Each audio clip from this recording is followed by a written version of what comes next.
think that he's an exceptional basketball mind. I think that when he first arrived, he proved himself to be one of the young, innovative coaches in the game of basketball. He's a class act, class personified. I genuinely like him, and I genuinely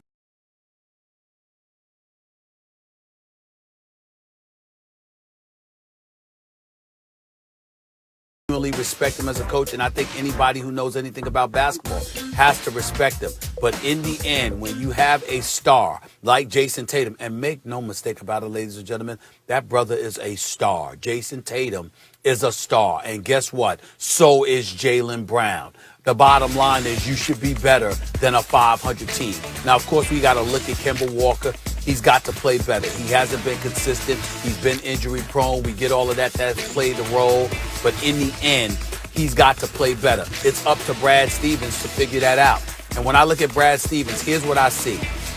I see a guy that knows the game of basketball, that can coach his butt off.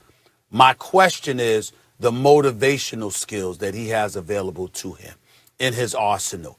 Are you the kind of guy that can galvanize the troops and maximize the potential around you? Of course, he's respected. Of course, we look at him and know that he knows the game of basketball. He knows what the hell he's doing. But I'm talking about that leader of men that's able to peel something out of you that you might not even know is inside of yourself. The great, great coaches figured out a way to do that over the years. It would be Phil Jackson, the Zen master. It would be Pat Riley, the winner within. It would be Mr. Fix-It, the great Larry Brown, who doesn't get mentioned enough, who's a Hall of Famer. You know, the Chuck Daly's of the world, God rest his soul, and what he was able to do with the Detroit Pistons. The list goes on and on. The Greg Popovich's, of course, we can't forget to mention him. It's something about you as a coach where you shove aside the X's and O's because everybody knows what the other is doing, that's able to peel something out from inside of you and say, okay, I'm going to maximize the potential, even the potential you didn't know you have.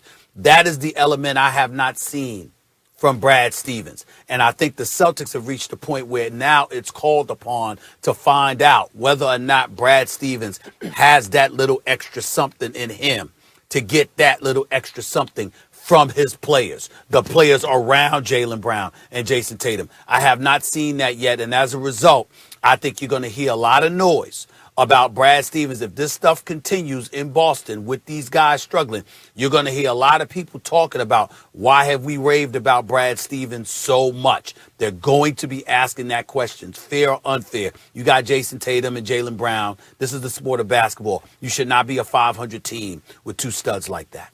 I don't think this is a Brad Stevens issue. You want to blame someone off the court, you can blame Danny Ainge. And Danny Ainge blamed himself a couple days ago. He talked about roster construction. He may have to make a move. I'm going to get to that in a second. You want to blame someone on the court, you can blame Kemba Walker. Because, look, he has a bad knee. Kemba has a bad knee. And he is known as a tough guy and a real leader. And so my sense is that a lot of guys probably wouldn't be playing if Kemba's playing like this as a result of the knee.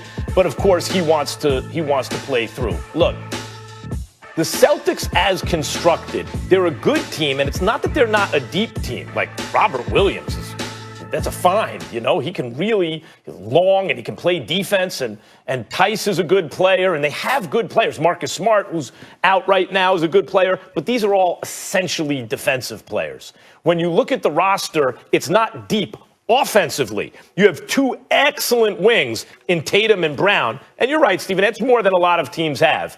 But a lot of other teams would have more depth in terms of various players who can score. Obviously not on that level, but who can go get you some points, go get you some buckets. The Celtics don't have that. They're really relying on Kemba to be that other guy offensively. And when he's not, where do the Celtics get the points from? It's hard.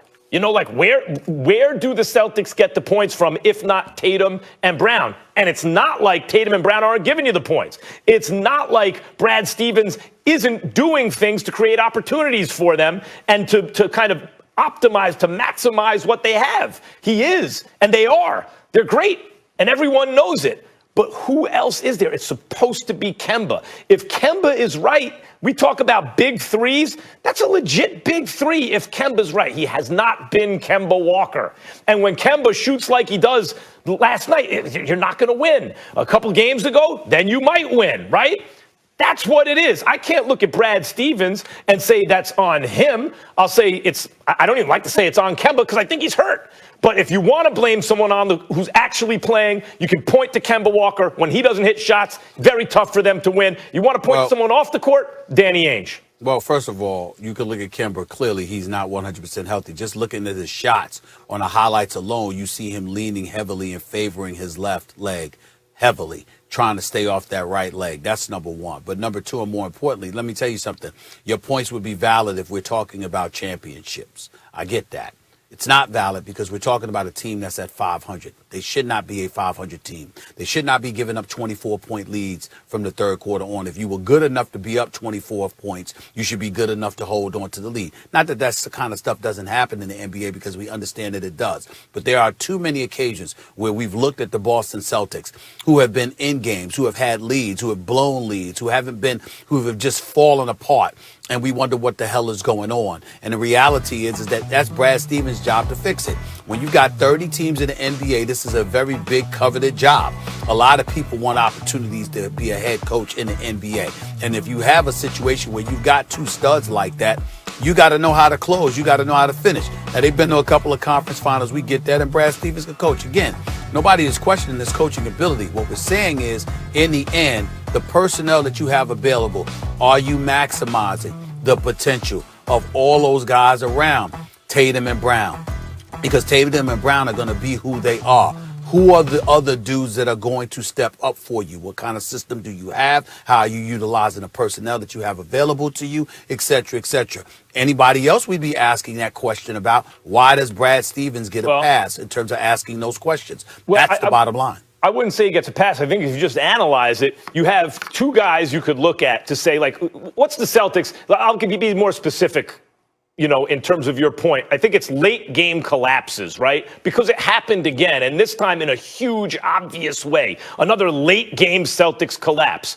And we can look at defense, but really, it's the organizer of the offense. It's the guy who's making the decisions. Marcus Smart is out, and Kemba Walker's hurt. I think really that's what's happening as far as that goes. Yeah, but they started off even before Marcus Smart got hurt. They started off the season. We didn't like what we were seeing from Boston at the very, very start of the season. And then we blamed the bubble. We knew Kemba was out, but we blamed the bubble. And such a short, the season ends in September for them, and then they come back and they play in December. No, a whole bunch of other coaches don't get that excuse.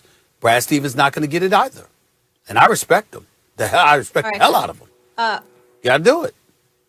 Boston ranking outside of the top 10 in both offense and defense right now. Last season, they were outside the top 10, and then right now they're not even in the top 10. And let me do this again.